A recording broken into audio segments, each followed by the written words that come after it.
الحمد لله أحمده واستعينه واستغفر واستهدي وأؤمن به ولا أكفر وأعادي من يكفر وأشهد أن لا إله إلا الله وأشهد أن محمدا عبده ورسوله الذي أرسله بالهدى ودين الحق والنور والموعظة على فترة من الرسل وقلة من العلم وضلالة من الناس وانقطاع من الزمان وذنوب من الساعة وقرب من الأجل ومن يطع الله ورسوله فقد رشد ومن يعصهما فقد غوى وفرط وضل ضلالا بعيدا أما بعد فأعوذ بالله من الشيطان الرجيم واعتصموا بحبل الله جميعا ولا تفرقوا واذكروا نعمة الله عليكم إذ كنتم أعداء فألف بين قلوبكم فأصبحتم بنعمته إخوانا وكنتم على شفا حفرة من النار فأنقذكم منها كذلك يبين الله لكم آياته لعلكم تهتدون।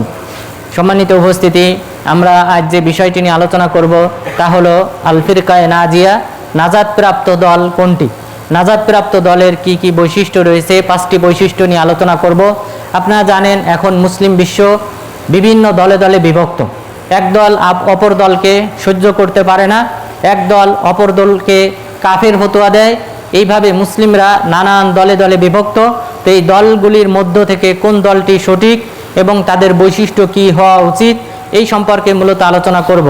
রাসূল সাল্লাল্লাহু আলাইহি ওয়াসাল্লাম বলেন, ইফতারাকাতিল ইয়াহুদু আলা 71 ফিরকা ওয়া তাফাররাকাতিন নাসারা আলা 72 ফিরকা ওয়া তাফতারিকু উম্মতি আলা 73 ফিরকা। ইহুদিরা 71টি দলে বিভক্ত হয়েছে, খ্রিস্টানরা 72টি দলে বিভক্ত হয়েছে, আর আমার উম্মত 73টি দলে বিভক্ত হবে। তো তাহলে রাসূল সাল্লাল্লাহু আলাইহি ওয়াসাল্লামের ভবিষ্যৎবাণী এবং সেটা প্রতিফলন ঘটেছে। এখন মুসলিমরা নানান দলে বিভক্ত, বরং প্রতিটি মুসলিম দেশে সেখানেই 73 দলের বেশি মুসলিম দল রয়েছে। তো সুতরাং এই যে রাসূল সাল্লাল্লাহু আলাইহি ওয়াসাল্লাম একটা ভবিষ্যৎবাণী করেছেন যে অচিরেই আমার উম্মত 73টি দলে বিভিন্ন দলে দলে বিভক্ত হয়ে যাবে, তার একটা নমুনা প্রকাশ পেয়েছে আমাদের বর্তমান যুগে। তো এই হাদিসের ব্যাপারে যেটা বলতে চাই, এই হাদিসটি বিভিন্ন সূত্রে বর্ণিত হয়েছে। তার মধ্যে কিছু কিছু সনদ সহি, কিছু কিছু সনদ জয়ীফ। তবে যে সকল সনদ সহি তার মধ্যে এটা একটা, যে হাদিসটি আমি উল্লেখ করলাম, এই হাদিসটি ইমাম আবু দাউদ রাহিমাহুল্লাহ তার সুনানে উল্লেখ করেছেন, পাশাপাশি ইমাম হাকিম রাহিমাহুল্লাহ উল্লেখ করেছেন, ইমাম তিরমিজি রাহিমাহুল্লাহ তিনি হাদিসটি সহি বলেছেন, পাশাপাশি সহি বলেছেন ইমাম হাকিম রাহিমাহুল্লাহ, ইমাম যাহাবি রাহিমাহুল্লাহ, এবং তারা বলেছেন সহি মুসলিমের শর্তে সহি, অর্থাৎ ইমাম মুসলিমের কিতাবে যদি হাদিসটি উল্লেখ হতো তাহলে যে মান ঠিক অনুরূপ মান রাখে এই হাদিসটি। এরপর শেখ আলবানী রাহিমাহুল্লাহ, শোয়াইব আল আরনাউত রাহিমাহুল্লাহ তারাও হাসান বলেছেন, হাদিসটিকে সহি বলেছেন, সনদকে হাসান বলেছেন। তো সুতরাং এই হাদিসটি সহি হওয়ার ব্যাপারে কোনো সন্দেহ নেই। কিন্তু তবুও কিছু কিছু আলেম এই হাদিসকে এমনভাবে ঘৃণা করেছেন যেটা বলার বাহিরে। বিশেষ করে ইবনে হাজম রাহিমাহুল্লাহ তিনি হাদিসটি জয়ীফ বলেছেন, তিনি সহি হিসেবে স্বীকৃতি দেন নাই। আধুনিক যুগের কিছু কিছু আলেম এই হাদিসকে ডিনাই করেছে এবং এই হাদিসকে বাতিল বলে গণ্য করেছে।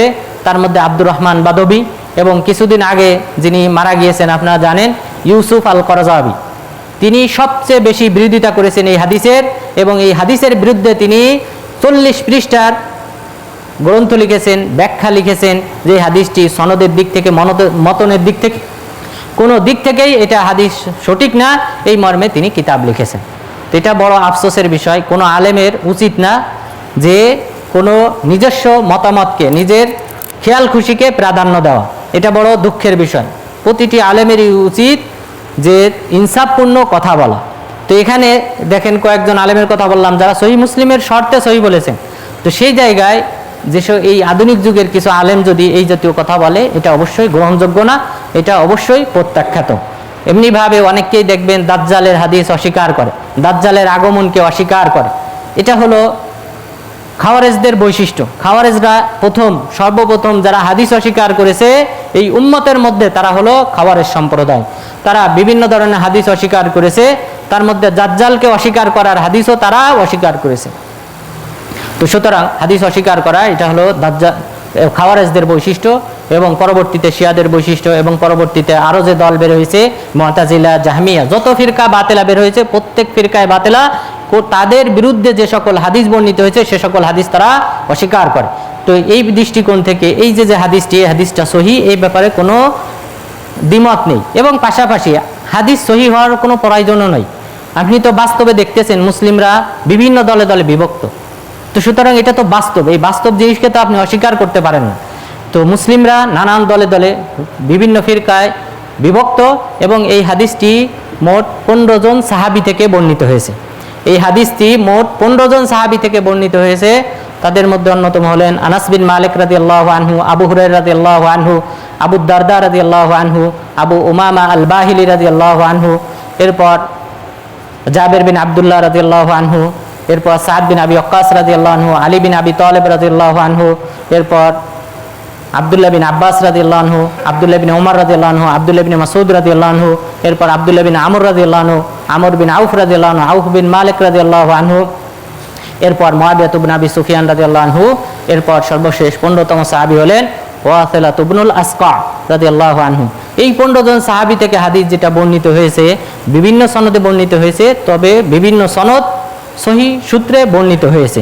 সুতরাং এই হাদিস অস্বীকার করার উপায় নেই এবং বাস্তবতা যদি আমরা দেখি তাহলেও এই হাদিস অস্বীকার করার কোনো উপায় নেই, কারণ মুসলিমরা নানান দলে বিভক্ত, নানান ফিরকাতে বিভক্ত। তো সুতরাং এটা একটা রাসূল সাল্লাল্লাহু আলাইহি ওয়াসাল্লামের মুআজিজা, তার একটা ভবিষ্যৎবাণী, যে ভবিষ্যৎবাণী প্রতিফলিত হয়েছে বর্তমান মুসলিম বিশ্বে, যে মুসলিমরা নানান দলে বিভক্ত। তো এই নানান দলে যে বিভক্ত আমরা হব, এটা কিন্তু রাসূল সাল্লাল্লাহু আলাইহি ওয়াসাল্লাম ভবিষ্যৎবাণী করে গিয়েছেন এবং এটার পিছনে মূল যে ভূমিকা আমরা যাদেরকে অনুসরণ করি তারা হলো ইহুদি এবং খ্রিস্টান। এই হাদিসে রাসূল সাল্লাল্লাহু আলাইহি ওয়াসাল্লাম এই দুটি দলের কথা কেন উল্লেখ করেছেন? কারণ এই দুটি দল প্রথমে তাদের যে দিন ছিল, তাদের যে ধর্ম ছিল, সেই ধর্মের মধ্যে ফাটল সৃষ্টি করেছে। ঠিক অনুরূপ তাদের পদাঙ্ক অনুসরণ করে এই উম্মতে মুহাম্মাদি তারাও নানান দলে বিভক্ত হবে। এই কারণে রাসূল সাল্লাল্লাহু আলাইহি ওয়াসাল্লাম বলেছেন, লা তাত্তাবিউন্না সুনানা মান কানা ক্বাবলাকুম হাযওয়াল কুযযা বিল কুযযা ওয়া ফি রিওয়ায়া শিবরান বিশিবর ওয়া যিরাআন বিযিরা হাত্তা লাউ সালাকু জুহরা যাব লা সালাকতুমুহু ক্বালু ইয়া রাসূলুল্লাহি আল ইয়াহুদ আন নাসারা ক্বালা ফামান। এই হাদিসে রাসূল সাল্লাল্লাহু আলাইহি ওয়াসাল্লাম বলেছেন, তোমরা অচিরেই ইহুদি এবং খ্রিস্টানদেরকে এমনভাবে পদাঙ্ক অনুসরণ করবে, তোমাদের পূর্ববর্তী উম্মতকে তোমরা এমনভাবে পদাঙ্ক অনুসরণ করবে যে তারা যেখানেই পা ফেলবে সেখানেই তোমরা পা ফেলবে। এমনকি তোমরা তাদেরকে বিগত পরিমাণ করে করে অনুসরণ করবে, অর্থাৎ প্রতিটি পদঙ্ক, প্রতিটি পা পদক্ষেপ তোমরা তাদেরকে অনুসরণ করবে, ফলো করবে এবং তাদেরকে এক হাত সমপরিমাণ করে হলেও তোমরা অনুসরণ করবে। অর্থাৎ প্রতিটি ছোট কাজ বড় কাজ সব কাজের ক্ষেত্রে তোমরা ইহুদি খ্রিস্টানদেরকে অনুসরণ করবে। এমনকি হাত্তা লাউ দাখালু জুহরা যাব লা দাখালতুমু, তারা যদি গুই সাপের গর্তে প্রবেশ করে তোমরাও তাদের সাথে সাথে অনুসরণ করে গুই সাপের গর্তে প্রবেশ করবে। গুই সাপের গর্তে প্রবেশ করা যায় না, কিন্তু তবুও খ্রিস্টানরা যদি কোনোভাবে প্রবেশ করে তাহলে তোমরা তাদেরকে অনুসরণ করতে করতে ওই গুই সাপের গর্তেও প্রবেশ করবে। তাহলে এত কঠিনভাবে রাসূল সাল্লাল্লাহু আলাইহি ওয়াসাল্লাম আমাদেরকে সতর্ক করেছেন যে এই উম্মত ইহুদি এবং খ্রিস্টানদেরকে অনুসরণ করবে। অন্য রায়াতে অনেক কথা রয়েছে, অন্য রায়াতে বলা হয়েছে যদি তারা ইহুদি খ্রিস্টানরা তারা যদি তাদের মায়ের সাথে ব্যভিচার করে থাকে তাহলে এই উম্মতের মধ্যে এমন কেউ আসবে যে তার মায়ের সাথে ব্যভিচার করবে, নাউজুবিল্লাহ। তাহলে এমনভাবে ইহুদি খ্রিস্টানদেরকে এই মুসলিমরা অনুসরণ করবে। এখন যদি আমরা বাস্তবতা দেখি তাহলে এটা প্রতিফলিত হয়ে গেছে। জন্ম দিবস পালন করা, এটা প্রতিটা স্কুলে ছেলেদেরকে, তাদের ছেলে মেয়েদের যারা রয়েছে স্কুলে সন্তানরা যারা লেখাপড়া করে তাদেরকে স্কুলের পক্ষ থেকে তাদের জন্ম তারিখ আগে থেকেই নোট করা থাকে। কোন তারিখে কার জন্মবার্ষিকী, সেই জন্মবার্ষিকী অনুযায়ী তারা অনুষ্ঠান করে, তাদের জন্মদিবস পালন করে। স্কুলের উদ্দেশ্য অবশ্যই খারাপ, তারা কিছু টাকা ইনকাম করে, সব ছাত্রের কাছ থেকে কিছু কিছু করে টাকা উত্তোলন করে, তাদের কিছু লাভ হয় এই উদ্দেশ্যে তারা কিন্তু তবুও তারা কিন্তু ইহুদি খ্রিস্টানদেরকে অনুসরণ করে এই জন্মদিবস পালন করে। পাশাপাশি মৃত্যুবার্ষিকী, প্রতিটা আমাদের দেশের অধিকাংশ মুসলিম পরিবারে এই মৃত্যুবার্ষিকী পালন রয়ে গেছে। তারপর বিবাহ দিবস, কোন তারিখে বিবাহ হয়েছে সেই দিবসকে স্মরণ করে স্ত্রীকে গিফট প্রদান করা, এগুলি সব কিন্তু এই ইহুদি খ্রিস্টানদের কালচার মুসলিমদের মাঝে বিরাজ করতেছে, মুসলিমদের মাঝে ছড়িয়ে পড়েছে, যেটা রাসূল সাল্লাল্লাহু আলাইহি ওয়াসাল্লাম 1400 বছর পূর্বে তিনি ভবিষ্যৎবাণী করেছিলেন এবং সেটার প্রতিফলন আমরা এখন দেখতে পাচ্ছি। এইভাবে আপনি যদি কল্পনা করেন, চিন্তা ভাবনা করেন প্রতিটি ক্ষেত্রে, তাহলে দেখতে পাবেন আমরা প্রকৃতপক্ষে ইহুদি খ্রিস্টানদেরকেই অনুসরণ করছি। রাসূল সাল্লাল্লাহু আলাইহি ওয়াসাল্লামের জন্মবার্ষিকী 12ই রবিউল আউয়াল যেটা পালন করা হয়, খ্রিস্টানরা 25শে ডিসেম্বর ঈসা আলাইহিস সালামের জন্ম তারিখকে লক্ষ্য করে যেই ক্রিসমাস দিবস পালন করে, সেটাকে লক্ষ্য করে মুসলিমরা আজ এই রাসূল সাল্লাল্লাহু আলাইহি ওয়াসাল্লামের জন্মদিবস পালন করে। অথচ রাসূল সাল্লাল্লাহু আলাইহি ওয়াসাল্লাম তিনি তার নবুয়তের 23 বছরে নিজে পালন করেন নাই, 4 খলিফা পরবর্তী মুসলিম খলিফারা কেউ পালন করে নাই। 400 হিজরির পরে বানু বুয়াই গোত্রের এই শিয়াদের মাধ্যমে যখন এটার প্রচলন হয়, সেটা থেকে এখন মুসলিমরা এটা অনুসরণ করে চলছে। তো সুতরাং আমাদেরকে বুঝতে হবে যে ইসলামী যে ইতিহাস, ইসলামে যে রাসূল সাল্লাল্লাহু আলাইহি ওয়াসাল্লাম এই উম্মতের পথভ্রষ্ট হওয়ার যে সকল দিক নির্দেশনা দিয়েছেন, সেগুলি কিন্তু এই উম্মতের মধ্যে ঘটবে। সুতরাং এর থেকে উত্তরণের জন্য আমাদের যা করণীয়, আমাদের সেই কাজগুলি করতে হবে। এবং সেই দৃষ্টিকোণ থেকেই যে বিষয়টি চয়ন করেছি সেটা হলো আল ফিরকা আন নাজিয়া, নাজাতপ্রাপ্ত দল, নাজাতপ্রাপ্ত দল। কারণ এখানে রাসূল সাল্লাল্লাহু আলাইহি ওয়াসাল্লাম যে বললেন আমার উম্মত 73 দলে বিভক্ত হবে, এরপরে বললেন কুল্লুহা ফিন্নার ইল্লা ওয়াহিদা, প্রতিটি দল, এই 73 দলের প্রতিটি দলই জাহান্নামী হবে, একটি দল ব্যতীত। তাহলে 73তম দল, নাজাতপ্রাপ্ত দল কোনটি, যেই দলটি জাহান্নামী হবে না, এটা আমাদেরকে অবশ্যই খুঁজে বের করতে হবে। তো রাসূল সাল্লাল্লাহু আলাইহি ওয়াসাল্লাম আমাদেরকে অবশ্যই দিক নির্দেশনা দিয়ে গিয়েছেন যে আমরা এইগুলি যদি আমরা ধরে রাখি, আঁকড়ে ধরে থাকি, তাহলে আমরা ওই পথভ্রষ্ট দলের অন্তর্ভুক্ত হব না। তো সেই গুণাগুণের মধ্যে 5টি গুণাগুণ আমি ইনশাআল্লাহ আজকে আলোচনা করব। প্রথম গুণাগুণ হলো যে ফিরকায়ে নাজাতপ্রাপ্ত দলের প্রথম গুণাগুণ হলো তাদের যদি কোনো মুসলিম খলিফা থাকে, তাহলে তারা ওই মুসলিম খলিফা কেন্দ্রিক ঐক্যবদ্ধ থাকবে, তারা আলাদা কোনো বায়াত গ্রহণ করবে না, তারা নিজেদের কোনো ব্যক্তিকে তার স্থানে বসাবে না, বরং যিনি মুসলিম খলিফা রয়েছেন তাকে ফলো করে, তার আন্ডারে অধীনস্থ থেকে, তার হাতে বায়াত করে, তার অধীনে তারা ঐক্যবদ্ধ থাকবে, তাদের আলাদা কোনো দল থাকবে না। এটা হলো প্রথম বৈশিষ্ট্য। দ্বিতীয় বৈশিষ্ট্য হলো কোরআন এবং হাদিসকে আমাদেরকে আঁকড়ে ধরে থাকতে হবে। কোরআন এবং হাদিসের উপর আমাদের নিজেদের মন এবং নিজেদের খেয়াল খুশি এবং কোনো ব্যক্তিকে প্রাধান্য দেওয়া যাবে না, কোনো ব্যক্তির তাকলিদ করা যাবে না, বরং কোরআন হাদিসে যেটা রয়েছে আমাদের সেটাকেই প্রাধান্য দিতে হবে, সেটাকেই আঁকড়ে ধরে থাকতে হবে। তাহলেই কেবলমাত্র আমরা এই ফিরকায়ে নাজিয়া, নাজাতপ্রাপ্ত দলের অন্তর্ভুক্ত হতে পারবো। এরপর 3 নম্বর বৈশিষ্ট্য হলো সালাফে সালেহিন, তারা যে কোরআন হাদিস যেভাবে বুঝেছেন, অর্থাৎ কোরআন হাদিসের ব্যাখ্যা কিন্তু যেই সকল ফিরকায়ে বাতেলা রয়েছে, প্রতিটি ফিরকায়ে বাতেলা এই ভ্রান্ত দল, তারা কিন্তু নিজেদের মন মতো ব্যাখ্যা করে।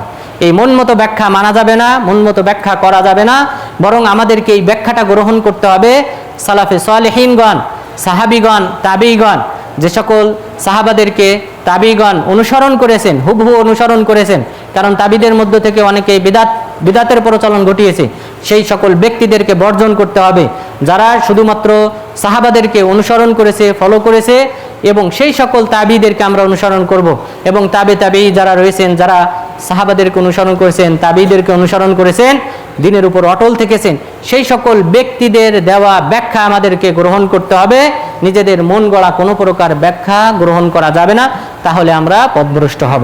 এরপর চতুর্থ যেই গুণাগুণ বৈশিষ্ট্য থাকতে হবে নাজাতপ্রাপ্ত দলের, সেটা হলো আল ওয়াসাতিয়া, মধ্যম পন্থা অবলম্বন করতে হবে, চরম পন্থা অবলম্বন করা যাবে না। চরম পন্থা যেমন খাওয়ারেজদের মধ্যে রয়েছে, শিয়াদের মধ্যে রয়েছে, এই চরম পন্থা অবলম্বন করলে সেই ব্যক্তি পথভ্রষ্ট হবে। এরপর পঞ্চম বৈশিষ্ট্য হলো জিহাদ প্রতিষ্ঠা করতে হবে, আল্লাহর রাস্তায় জিহাদ করতে হবে কাফেরদের বিরুদ্ধে, এবং পাশাপাশি আল আমরু বিল মারুফ ওয়ান নাহি আনিল মুনকার, ভালো কাজে মুসলিমদের মধ্যে যদি কোনো অন্যায় থাকে সেই অন্যায় কাজে বাধা দিতে হবে এবং ভালো কাজের দিকে আহ্বান করতে হবে। তাহলে এই দাওয়াতি কাজ করতে হবে এবং পাশাপাশি আল্লাহর রাস্তায় জিহাদের প্রয়োজন হলে কাফেরদের বিরুদ্ধে যুদ্ধ করতে হবে। এইভাবে এই 5টি গুণাগুণ বৈশিষ্ট্যই হলো নাজাতপ্রাপ্ত দলের। এই 5টি গুণাগুণ যদি আমরা আঁকড়ে ধরে রাখতে পারি, তাহলে আমরা জান্নাতি দলের অন্তর্ভুক্ত হব। আর রাসূল সাল্লাল্লাহু আলাইহি ওয়াসাল্লাম যে বললেন 72টি দল জাহান্নামী, একটি দল জান্নাতি, এই 72 দল থেকে আমরা মুক্তি পাবো, নাজাত পাবো। তো প্রথম যে বৈশিষ্ট্য, মুসলিম খলিফা কেন্দ্রিক আমাদেরকে ঐক্যবদ্ধ থাকতে হবে। মুসলিম খলিফা কেন্দ্রিক আমাদেরকে ঐক্যবদ্ধ থাকতে হবে। আলাদা কোনো দল সৃষ্টি করা যাবে না, আলাদাভাবে বায়াত গ্রহণ করা যাবে না।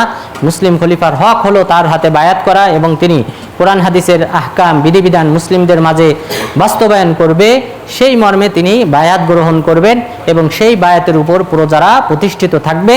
এই মুসলিম শাসক যদি কোনো সময় যুদ্ধের ঘোষণা দেয়, এই মুসলিম শাসকের ডাকে সাড়া দিয়ে তারা যুদ্ধে ঝাঁপিয়ে পড়বে। এইভাবে মুসলিম খলিফা কেন্দ্রিক তারা ঐক্যবদ্ধ থাকবে। এই সম্পর্কে অনেক হাদিস রয়েছে।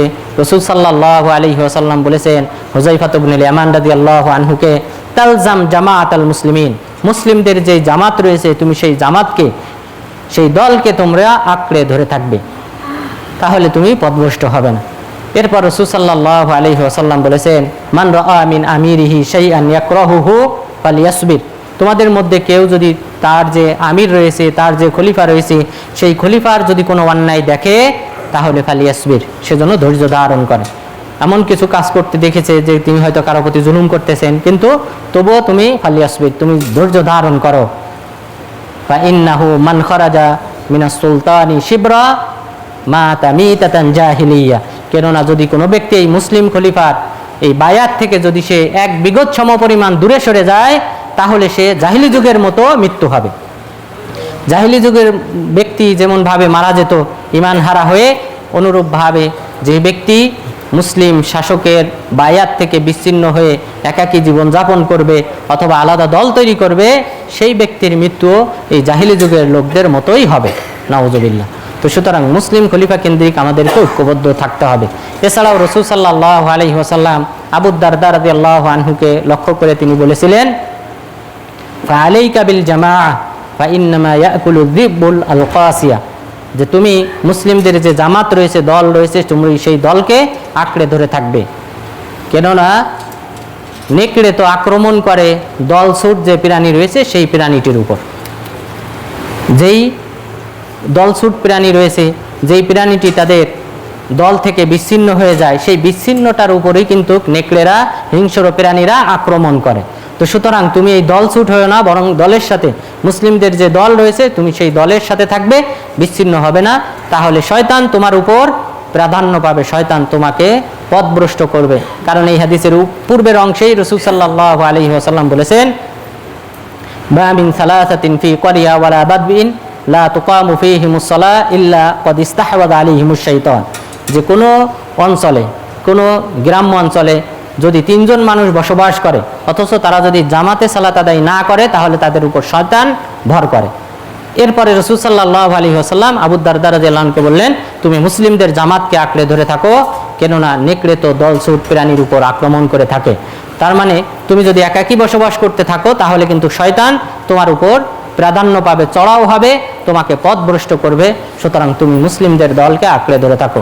এছাড়াও রাসূল সাল্লাল্লাহু আলাইহি ওয়াসাল্লাম ওই হাদিসে বলেছেন, কুল্লুহা ফিন্নার ইল্লা ওয়াহিদা ওয়াহিয়াল জামাআহ, প্রতিটি দলই পথভ্রষ্ট একটি দল ব্যতীত, প্রতিটি দলই জাহান্নামী একটি দল ব্যতীত, আর সেই দলটি হলো আল জামাআহ, যে মুসলিমদের যে জামাত থাকবে, সেই জামাত, মুসলিমদের যে দলটি থাকবে সেই দলটাই একমাত্র নাজাত প্রাপ্ত দল।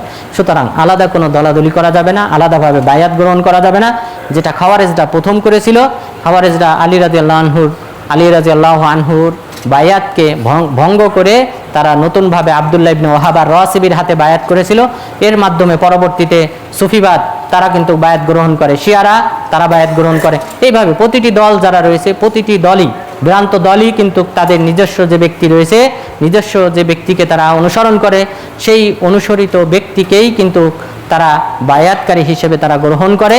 সুতরাং এই দলাদলি করা যাবে না যখন মুসলিমদের কোনো মুসলিম খলিফা থাকবে। তো আমাদের দেশের যে প্রেক্ষাপট, অর্থাৎ গণতন্ত্র কুফরিতন্ত্র, এতে কোনো সন্দেহ নেই। গণতন্ত্র হলো হুকমুশ শাব বিশাব লিশাব, যে একটা সম্প্রদায়, একটা জাতি তাদের নিজেদের আইন, নিজেদের গড়া মন্তব্যের মাধ্যমে, নিজেদের গড়া যে সকল ল রয়েছে সেই লয়ের মাধ্যমে তারা তাদের ওই প্রজাকে শাসন করবে। এই যে কথাটা, এই কথাটা অনেকে বোঝে না যে এটা কুফরি কথা, অনেকের মাথায় ঢোকে না যে এটা কুফরি কথা। গণতন্ত্র সম্পূর্ণ ইসলামের সাথে সাংঘর্ষিক। ইনিল হুকমু ইল্লা লিল্লাহ, এই পৃথিবীতে বিধান চলবে একমাত্র আল্লাহ তাআলা। আল্লাহ তাআলা বলতেছেন পৃথিবীতে একমাত্র আইন চলবে আল্লাহ তাআলার, কোরআন হাদিসের দেওয়া যে আইন রয়েছে সেই আইন বাস্তবায়ন হবে, প্রজাদের উপর প্রযোজ্য হবে। কিন্তু গণতন্ত্রের কথা হলো এটার সম্পূর্ণ বিপরীত। গণতন্ত্রের কথা হলো যে না, এই জনগণই আইন গড়বে এবং এই জনগণের কিছু লোক সেই আইনটা এই জনগণের উপর বাস্তবায়ন করবে। সুতরাং এটা সম্পূর্ণ সাংঘর্ষিক এবং এটার যে ফাসাদ, এটার যে ফলাফল, এই গণতন্ত্রের যে ফলাফল এটা আপনারা সবাই দেখতেছেন। এই গণতন্ত্রের মাধ্যমে আইন করার কারণে যার মানুষের বিবেক বিভিন্ন ধরনের, সুতরাং এই বিবেক বিভিন্ন হওয়ার কারণে বিভিন্ন দেশে গণতান্ত্রিক আইন বিভিন্ন ধরনের হওয়ায় এখন সমাজে কি হয়, সমাজের একটা অন্যায় অশ্লীল কাজ কি বন্ধ হয়? বন্ধ হয় না, বরং এই অন্যায় অশ্লীল কাজকে আরও প্রাধান্য দেওয়া হয়, সাপোর্ট করা হয়। যেই দলের যত সাপোর্ট থাকবে, অন্যায় অশ্লীল কাজের সাপোর্টাররা বেশি, সুতরাং সেই দেশে ওই অন্যায় অশ্লীল কাজকেই আইন মনে করা হয়। আর ইসলাম বলেছে যে না, আল্লাহ এবং আল্লাহ রসুল যেই আইন দিয়েছেন সেই আইনের মাধ্যমেই রাষ্ট্র চলবে।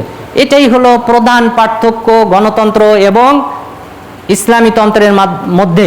কোরআন এবং হাদিসের মাঝে গণতন্ত্রের মূল পার্থক্য হলো এটা। অনেকেই বলে ভোট নেওয়া, ভোটের সাথে এখানে কোনো সম্পর্ক না। আপনি একজনের পরামর্শ নিলেন কাকে নির্বাচন করবেন, সেটা তো বড় বিষয় না। বড় বিষয় আপনি যাকে নির্বাচন করে আনবেন ক্ষমতায়, সে এসে কি করবে? সে ওই ডক্টর কামালের হাতের লেখা যে গণতন্ত্রের যে সংবিধান রয়েছে সেই সংবিধানের মাধ্যমে রাষ্ট্র চালাবে। সে তার ওই কোরআন হাদিসের আইন দিয়ে রাষ্ট্র চালাবে না।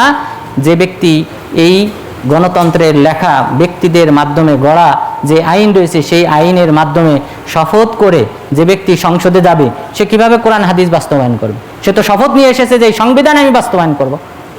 সুতরাং আমাদেরকে বুঝতে হবে যে তাহলে এই যে দলাদলি, এটার পিছনে মূল কারণ হলো যে মুসলিমদের যে একটা দল থাকবে, ওই মুসলিম শাসক কোরআন হাদিস অনুযায়ী আইন বাস্তবায়ন করবে, আর তখন তিনি এই আইন বাস্তবায়ন করার ক্ষেত্রে আমরা তাকে সাপোর্ট করব। এটাই হলো ইসলামে নিয়ম। কিন্তু এই মুসলিম শাসক যদি কোরআন হাদিসের আইন বাস্তবায়ন না করে, তাহলে তার জন্য কোনো আনুগত্য না, তার হাতে বায়াত করতে হবে না। কেননা রাসূল সাল্লাল্লাহু আলাইহি ওয়াসাল্লাম বলেছেন, ইল্লা আন তারাউ কুফরান বাওয়াহ। সাহাবাগণ যখন জিজ্ঞাসা করলেন আফালা নুনাবিদুহুম বিসাইফ, ক্বালা ইল্লা আন তারাউ কুফরান বাওয়াহ। অপর আয়াতে বলেছেন মা আকামু ফীকুমুস সালাহ, যে আল্লাহ রাসূল আমরা কি, আমাদের মুসলিম শাসকরা যদি কোরআন হাদিসের আইন বাস্তবায়ন না করে তাহলে আমরা কি করব? আফালা নুনাবিদুহুম বিসাইফ, তলোয়ার দিয়ে কি আমরা তাদের মাঝে ফয়সালা করব না? তাদেরকে এই শাসন কার্য থেকে কি হটিয়ে দেব না? রাসূল সাল্লাল্লাহু আলাইহি ওয়াসাল্লাম বললেন ইল্লা আন তারাউ কুফরান বাওয়াহ, যদি স্পষ্ট কুফরিতে লিপ্ত হতে দেখো তাহলে তাদের সাথে তোমাদের কোনো আনুগত্য নেই, তাদেরকে তোমাদের সামর্থ্য থাকলে, শক্তি থাকলে তোমরা তাদেরকে হটিয়ে দাও। এরপর অন্য রায়তে বলেছেন মা আকামু ফীকুমুস সালাহ, তোমাদের মাঝে যতদিন পর্যন্ত সালাত প্রতিষ্ঠা করবে ততদিন পর্যন্ত তোমরা তাদের বিরুদ্ধাচরণ করবে না। তো সুতরাং কুফরিতে যদি লিপ্ত হয় তাহলে এই হাদিস থেকেও বোঝা যায় সালাত প্রতিষ্ঠা না করাটাও বড় কুফরি। সুতরাং যারা যে সকল ব্যক্তিদের আনুগত্য করতে হবে, এটা আমি বলতেছি মুসলিমদের যে শাসন ব্যবস্থা রয়েছে, মুসলিমদের যে খিলাফত সিস্টেম রয়েছে সেটা, সেই ক্ষেত্রে আমাদেরকে ওই মুসলিম দলের অধীনস্থ হয়ে থাকতে হবে। কিন্তু গণতন্ত্রের সাথে আমার আলোচনার কোনো সম্পর্ক নেই। এরপর এই মুসলিমদের যিনি শাসক থাকবেন সেই শাসক কেন্দ্রিক আমরা ঐক্যবদ্ধ থাকব, তাকে আমরা সাপোর্ট করব। তিনি জিহাদের ঘোষণা দিলে তাকে আমরা সমর্থন করে জিহাদে ছুটে যাব। এটা হবে প্রত্যেক মুসলিমের উপর তার আনুগত্য করাটা ওয়াজিব, যেমনভাবে আল্লাহ এবং আল্লাহ রাসূলের আনুগত্য করাটা ওয়াজিব। ইয়া আইয়ুহাল্লাযীনা আমানু আতিউল্লাহ ওয়া আতিউর রাসূল ওয়া উলিল আমরি মিনকুম, হে মুমিনগণ তোমরা আল্লাহ তাআলার আনুগত্য করো, তোমরা রাসূল সাল্লাল্লাহু আলাইহি ওয়াসাল্লামের আনুগত্য করো এবং তোমাদের যারা শাসক রয়েছে তাদের আনুগত্য করো। এটা হলো যখন তিনি কোরআন হাদিসের আইন বাস্তবায়ন করবেন তখন। তাহলে মুসলিমদের ফিরকায়ে নাজিয়াদের নিয়ম হলো তারা মুসলিম খলিফা কেন্দ্রিক ঐক্যবদ্ধ থাকবে। এরপর দ্বিতীয় যে বৈশিষ্ট্য, কোরআন হাদিসকে আমাদেরকে আঁকড়ে ধরে থাকতে হবে। এটা হলো আমাদের ইম্পর্টেন্ট পয়েন্ট। এই পয়েন্ট ব্যতীত আপনি মুসলিমদের এই যে দ্বিধা বিভক্তির শেষ নাই। এই বিভক্তি, এই যে দল, এই দলগুলিকে ঐক্যবদ্ধ করার একটাই উপায়, সেটা হলো কোরআন এবং হাদিসের দিকে ফিরে আসতে হবে। কোরআন এবং হাদিসকে ফলো করতে হবে, মানতে হবে। কোরআন এবং হাদিস থেকে যদি দূরে সরে যায় তাহলে সেই দলটি ফিরকায়ে বাতিলা হিসেবে গণ্য হবে এবং তারা কখনোই নাজাতপ্রাপ্ত দলের অন্তর্ভুক্ত হতে পারবে না। এ সম্পর্কে অনেক আয়াত রয়েছে। মহান রব্বুল আলামিন বলেছেন ওয়াযকুরনা মা ইউতলা ফি বুয়ুতিকুন্না মিন আয়াতিল্লাহি ওয়াল হিকমা, তোমরা রাসূল সাল্লাল্লাহু আলাইহি ওয়াসাল্লাম তার রমণীদেরকে রমণীদের সম্পর্কে এই আয়াতে আল্লাহ তাআলা বলেছেন যে আপনার রমণীরা যারা রয়েছে তারা যেন আপনার গৃহে যে কোরআন তেলাওয়াত করা হয় এবং পাশাপাশি যে হিকমা পাঠ করা হয় সেটাকে যেন তারা স্মরণ করে, সেটাকে যেন তারা আমল করে। তো রাসূল সাল্লাল্লাহু আলাইহি ওয়াসাল্লামের গৃহে কোরআন পাঠ করা হতো। হিকমা বলতে কি পাঠ করা হতো? এটার ব্যাখ্যায় সাঈদ ইবনে জুবাইর রাহিমাহুল্লাহ, পাশাপাশি হাসান আল বসরি রাহিমাহুল্লাহ, কতাদা রাহিমাহুল্লাহ, ইবনু জুরাইজ রাহিমাহুল্লাহ, সোহাইল রাহিমাহুল্লাহ, তারা সকলেই বলেছেন হিকমা দ্বারা এখানে উদ্দেশ্য হলো হাদিস। রাসূল সাল্লাল্লাহু আলাইহি ওয়াসাল্লামের বাণী যে আপনার গৃহে পাঠ করা হয়, সেই পাঠকৃত বাণী হাদিস যেন তারা কি করে? আমল করে, এবং পাশাপাশি কোরআনের আয়াত যেটা পাঠ করা হয় সেটা যেন তারা পালন করে। সুতরাং কোরআন এবং হাদিস আমাদেরকে আঁকড়ে ধরতে হবে। এছাড়াও মহান রব্বুল আলামিন বলেছেন ওয়াতাসিমু বিহাবলিল্লাহি জামিআ, তোমরা আল্লাহ তাআলার রুজ্জুকে শক্তভাবে আঁকড়ে ধরো। আল্লাহ তাআলার রুজ্জু বলতে এখানে হাবলুল্লাহ বলতে কোরআন, তোমরা কোরআনকে শক্তভাবে আঁকড়ে ধরো। তাহলে কোরআনকে যদি আমরা বর্জন করি, হাদিসকে যদি আমরা বর্জন করি, তাহলে কখনোই মুসলিমরা নাজাতপ্রাপ্ত দলের অন্তর্ভুক্ত হতে পারবে না। কারণ আপনারা সবাই জানেন খাওয়ারেজদের সম্পর্কে রাসূল সাল্লাল্লাহু আলাইহি ওয়াসাল্লাম বলেছেন কিয়ামত দিবসে হাশরের ময়দানে রাসূল সাল্লাল্লাহু আলাইহি ওয়াসাল্লাম যখন হাউস থেকে পানি পান করাবেন তার উম্মতকে, তখন এক দলকে বাধা দেওয়া হবে। বাধা দেওয়ার পর তখন রাসূল সাল্লাল্লাহু আলাইহি ওয়াসাল্লাম আলামত দেখে, অর্থাৎ ওযু করার আলামত দেখেই রাসূল সাল্লাল্লাহু আলাইহি ওয়াসাল্লাম তার উম্মতকে চিনতে পাবে, ওযু করার স্থান থেকে নূর চমকাবে। তো তখন তিনি বলবেন হে আল্লাহ এরা তো আমার উম্মত। তখন বলা হবে যে আপনি জানেন না মা আহদাসু বাদাক ফাসহকান সহকা লিমান গায়্যারা বাদি, আপনি জানেন না তারা আপনার মৃত্যুর পরে তারা কি করেছিল, মৃত্যুর পরে আপনার ধর্মকে বিকৃত করেছিল, পরিবর্তন করে ফেলেছিল। তখন রাসূল সাল্লাল্লাহু আলাইহি ওয়াসাল্লাম বলবেন দূর হও, দূর হও, এবং দুর্ভোগ তাদের জন্যে যারা আমার দিনকে পরিবর্তন করে ফেলেছে। সুতরাং ধর্মে বিদআত প্রচলন ঘটালে তাদেরকে কিন্তু এই হাউস থেকে তাদেরকে কিন্তু পানি পান করতে দেওয়া হবে না, বাধা প্রদান করা হবে। তাহলে আজকে আমরা দুটি পয়েন্ট জানতে পারলাম এবং দ্বিতীয় পয়েন্টের সামান্য কিছু আলোচনা করেছি। ইনশাআল্লাহ পরবর্তী জুমাতে ইনশাআল্লাহ আমরা আরও বিস্তারিত আলোচনা করব। তো তাহলে আজকে আমরা যে বিষয়টি জানতে পারলাম যে রাসূল সাল্লাল্লাহু আলাইহি ওয়াসাল্লামের একটা ভবিষ্যৎবাণী যেটার প্রতিফলন ঘটেছে, তার মধ্যে অন্যতম হলো যে এই উম্মত ৭৩ দলে বিভক্ত হবে। এই দ্বিধা বিভক্তি মুসলিমদের মাঝে ঘটেছে। সুতরাং রাসূল সাল্লাল্লাহু আলাইহি ওয়াসাল্লামের ভবিষ্যৎবাণী মুআজিজা প্রকাশ পেয়েছে। এরপর দ্বিতীয় যে বিষয়, যে মুসলিম উম্মাহ তারা নাজাতপ্রাপ্ত দল যদি হতে হয় তাহলে অবশ্যই মুসলিমদের যদি কোনো খলিফা থাকে সেই মুসলিম খলিফাকে আঁকড়ে ধরে থাকতে হবে, তার হাতে বায়াত করে তার অধীনস্থ হিসেবে আমাদেরকে থাকতে হবে। তিনি যদি কোরআন হাদিসের আইন বাস্তবায়ন করেন তাহলে তার প্রতি আমাদেরকে সম্পূর্ণ রূপে সমর্থন জানাতে হবে। এরপর দ্বিতীয় নাজাতপ্রাপ্ত ব্যক্তিদের যে বৈশিষ্ট্য সেটা হলো কোরআন এবং সহিহ হাদিসকে আমাদেরকে শক্তভাবে আঁকড়ে ধরে থাকতে হবে, তাহলেই কেবলমাত্র আমরা নাজাতপ্রাপ্ত দলের অন্তর্ভুক্ত হতে পারবো। তো আল্লাহ তাআলা যেন আমাদের সবাইকে নাজাতপ্রাপ্ত দলের অন্তর্ভুক্ত হওয়ার তৌফিক দান করেন, জান্নাতুল ফিরদাউসে যাওয়ার তৌফিক দান করেন। আমিন। ওয়া সাল্লাল্লাহু আলা নবিয়িনা মুহাম্মদ ওয়া আলা আলিহি ওয়া সাহবিহি আজমাইন।